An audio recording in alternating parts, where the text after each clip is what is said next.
Sálfræðingurinn og Keflvíkingurinn Sigga Dögg hefur getið sér gott orð og vakið athygli fyrir hispurslausa umfjöllun kynlíf.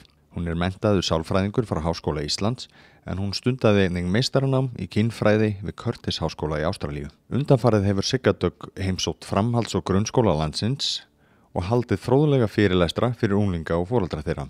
Á dögunum heimsótti Sigga Dögg Njarðvíkurskóla þar sem hún fræddi unglinga og foreldra þeirra kynlíf.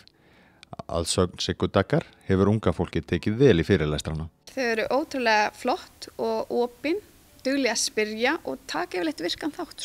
Þau eru bara, það er oft með að tala stundur svolítið dónalega unglinga eins og sé eitthvað svona sóðalega og afbrigðilega og öll skrítin. Þau eru bara ótrúlega flott. En mér finnst þau verið að spyrja nákvæmlega sem við hlutum og við rættum í mínum vinahóp þegar við vorum að ganga í gegnum þetta nákvæmlega sama, stíga okkar fyrstu skref. Sem mann kannski fyrst skrýta þegar maður hefði haldið að þau væru komið svo langt. Allt á netinu, eru búin að sjá þetta allt. En samt hefur þekkingin ekkert aukist. Þá kynfræðslu ábótavant í skólunum eða? Já, ég held að það sé alveg, það vita það allir á Íslandi sko. Hún bara, hver og einn skóli ræður raunni hversu mikla kynfræðslan veitir, hvaða efnan kennir og hvað hann kennir. Þannig að þetta vant með farið efni, að þá hefur þetta bara algjörlega setið á hakanum. En hvernig hefur gengið að fá foreldrana til að taka þátt?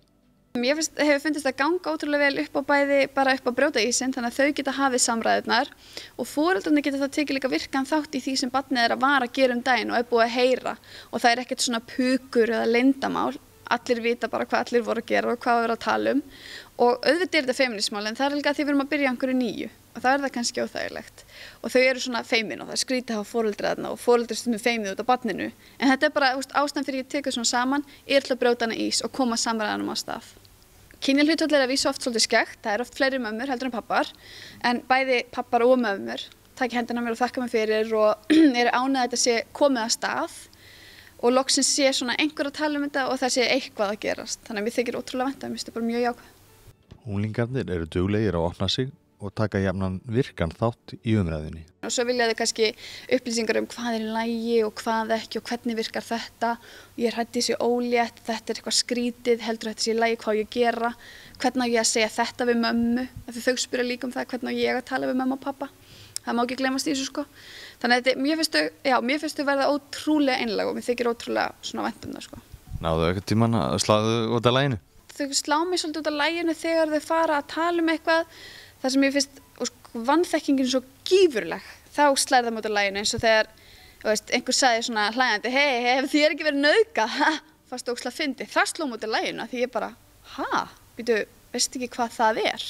Eða þau lýsa einhverju ofbeldi eins og einn strákur sagði í fullri einlægni. Já, en ég meina svo bara kaupa maður sér vændiskonu, það ekkert mál. Við erum að tala grunnskólakrakka og þá var ég meitt bara svona, nei, það ekki alveg svoleiðis. Spjöllum aðeins saman. Og ég held að þetta sé ótrúlega mikið hitamál, það eru margir sem foreldrar vilja vita þetta, þeir vilja vera færir til að tala þetta og börnin vantar fróðleikinn, ég held að það sem bara nokkuð ljóst. Þannig ég held að þetta sé eitthvað sem muni bara halda áfram að þróast og þurfa að fara að verða háværari umræði í samfélaginu, svona í ljósi alls sem við höfum séð vera að koma upp núna. Ég rosa mikið í því að segja við krakkana, vertu duglegur að tala, hvað finnst þér gott?